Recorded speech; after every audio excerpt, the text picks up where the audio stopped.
Welcome to Faith Jam, nurturing, learning, and hearing. Hello, welcome back to another episode of Your Faith Journeys.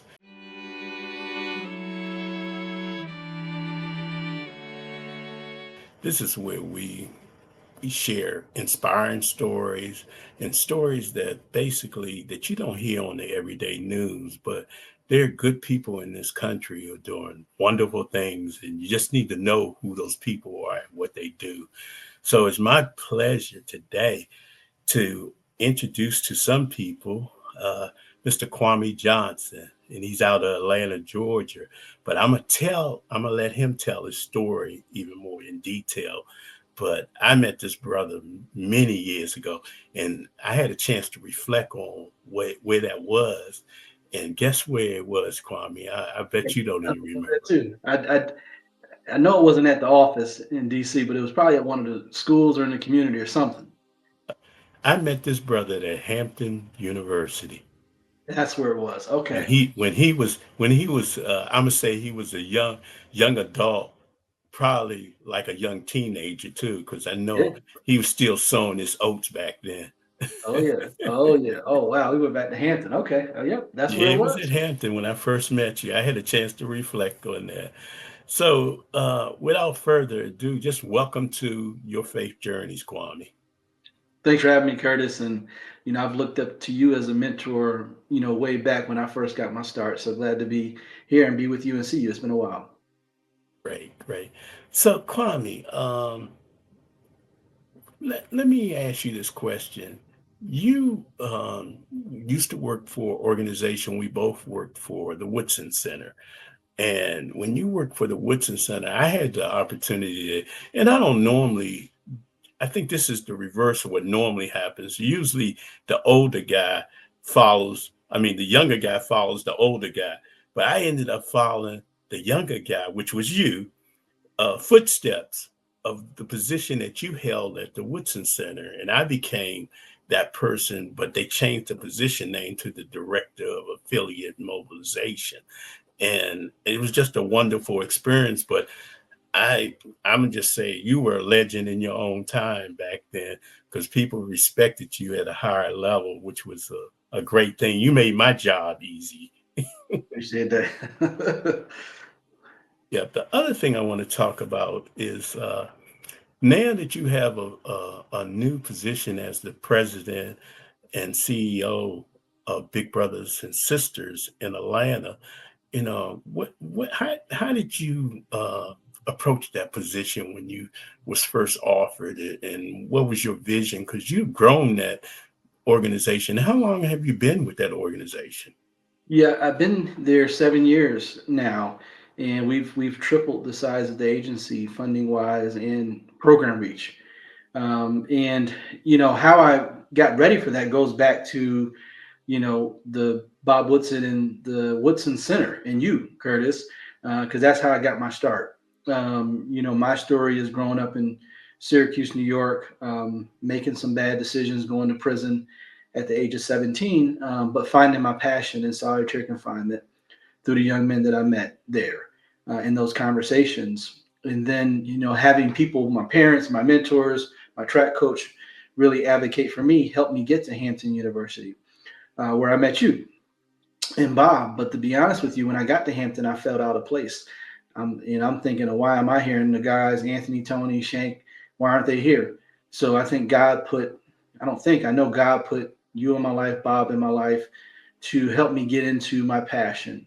So leaving Hampton, which I don't know if you knew this, I left Hampton when I was 19 to go work for Bob. I was in DC as a young 20-year-old learning about nonprofit, but under you all's mentorship, I learned how to one get comfortable with my story. I learned how to become a CEO and how to be have the confidence to be a CEO, and that's helped me along my journey. And now being a CEO at Big Brothers and Big Sisters for the past 7 years, so I learned all that early on, just from great leaders that I've been able to be around and be mentored by. Great, great. So tell us what the Big Brothers and Big Sisters does. I mean, people might be new to that, but I've heard that organization been around for decades. Yeah, 100 years. Well, actually 125 years. We actually started in New York City in the criminal justice system as an alternative. That's how Big Brothers and Big Sisters started. We started in Atlanta 60 years ago, and we have about 200 offices across the country. And the way I describe the work is that we are defenders of potential. You know, Mm. every young person has potential. It's our responsibility as adults to defend it. None of us got to where we are without somebody defending our potential. So we do that with 3,000 young people all across Atlanta, which is 12 counties. We also have a Columbus office, a Macon office, and a Dalton office in Georgia. So collectively, we serve about 30 counties and about 3,500 young people. And what it is, Curtis, we say to someone like you, hey, brother, we'd love for you to mentor a young person on our waiting list. And then you'll say, okay. And we'll say, well, you want to work with an 8-year-old or a 12-year-old? And we will, through a process, match you based on preference, based on proximity. And, if you heard of like Match.com and all these different services, we use a similar algorithm so that the match not only starts but lasts. And most of our matches last 3 years. We ask you for to do 15 hours a month minimum, working with a young person. And what's interesting about that is when I joined Big Brothers Big Sisters, of course, I got to get matched with a young person. And I tell the story of a young man I met in prison named Anthony. We met through the ventilation system in solitary confinement. And Anthony would always get in trouble, come back to solitary, get in a fight, come back to solitary. And I found out that Anthony actually met his father in prison for the first time. And when I got out of jail, Anthony told me to not forget him and to go as far as I can go. So coming to Big Brothers and Big Sisters, I get matched with a little brother named Anthony. And that Oh, wow. God, I think, gives you a nudge along the way to let you know you're going the right direction. That's confirmation on the confirmation. I love it. I love it. Hey, I was getting ready to ask you, tell me a success story, but I'm still going to ask you because I know you probably got many. You just shared one about the Anthony and the Anthony, so I love that. But give us a snippet of another success story. Yeah, there's a young man, Mike, who is now, the story is Mike and his big brother, Tony, got matched. And Mike came from a single parent household, west side of Atlanta, grew up in a tough environment. His big, Tony, had actually gone to Harvard University. So Mike pushed through, graduated high school, ended up going to Harvard University himself, graduating from Harvard University, and now is a big brother to a little Jameer in our program, and is working in corporate America here in Atlanta. So he went from going to Harvard, mimicking what his big did, and now he's a mentor in our program, mentoring another young person. So those type of stories happen every day. I meet people every day that were bigs or littles in our program when I'm out. Oh, that's great, man. That's amazing. I just love stories like that.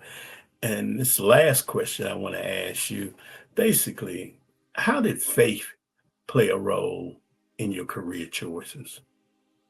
Yeah, that's an interesting question because earlier on, I thought people were responsible for my success. I grew up being in two sort of worlds. My mom was Christian, my father was Muslim. So I went to church and to the mosque. So as a young person, I kind of had the benefit of learning about two different religions, but it also left me a little confused. And as I got older during my faith walk, I realized that God put Anthony, put Bob, put you in my life for different things. So it's guided me in all my decision making. I always pray to get guidance, to get direction, to help me continue to make the biggest impact. And it's continued to keep me in this lane now, 20 years now, doing this work. And who would have thought, a kid from Syracuse would now be CEO of one of the largest mentoring agencies in the state of Georgia. So it's all God. It took me some time as a kid to realize that it was that and not people, because sometimes you get that confused. Yeah, welcome to that club. Took me some time too. It takes some time. I think, hey, Kwame, I think we got a lot of members in that club just as well. Yeah, you're right about that, man. I had to come to that conclusion myself. I had to really, dig into that. Hey, I remember, and I'm just reminiscing for a minute because it just popped in my spirit. We had a colleague out of Atlanta, and she would say something that it's stuck with me, and I still use it today. And you reminded me of it. Is that everybody else calls these young people uh, for a long time at risk kids. Yeah. And the way she put it, and I've adopted it, and I give her credit for it, like I'm doing there. But the way I've adopted is that these kids are at promise until I find out different. Yes. And I want to view them that way because we all God's children and God don't make no mess. Sometimes we get, like we're talking about, misdirected in the process, but yet and still, we know that there's some good people out here doing good things, and there's some people that need some further direction. And so I'm so glad that you do what you do. And I want to thank you personally, professionally, and whatever else goes with that. But just thank you, man, for you and the bigs who help the littles out and everything. I just Yeah. enjoy that, man. So thank you for coming on and allowing us to interview you and taking a snapshot of your life. So I thank you again, my brother. No, thank you, Curtis, for what you're doing, and thank you for being a mentor of mine. And for anybody that's watching, if you want to be a big, we have 200 offices. We'd love to have you. We got about 10,000 kids waiting for mentors. Mostly are boys, and these are kids who've come into my office and others and say, "Hey, I want a mentor." So it's our responsibility to defend their potential and help, make America the best country in America and in the world.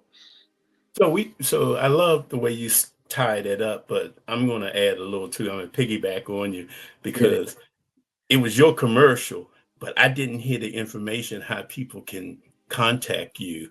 Gotcha. Yep. So one way, go to Big Brothers and Big Sisters, wherever you're located, whatever city you're in, type in Big Brothers and Big Sisters, Washington, D.C., Big Brothers, Big Sisters, Metro Atlanta, and then go to their websites. You can go to our Big Brothers and Big Sisters Metro Atlanta website. We're on all social media platforms. And then you click on Be a Big. It's a simple process. Anybody can do it. You care about young people. It's not adoption. This is just defending potential. And I think we're all obligated to mentor somebody because we've been mentored in our lives. Absolutely, absolutely. Thank you so much, Kwame. I just want to thank our audience that is viewing this today because, we need these inspiring stories and we need to share it. We need to like it. We need to be about the business of changing the narrative in our society today. And what Kwame and his organization and the organizations across this country is doing is helping people stabilize their life and move from A to B in a way that they have someone that's available for them to walk that path with them. So I commend their organization and I thank God for you viewing this today. And if you choose to find out more information to develop in a closer relationship with Christ, visit our free, and I did say free website, which is yourfaithjourneys.com. Yourfaithjourneys.com.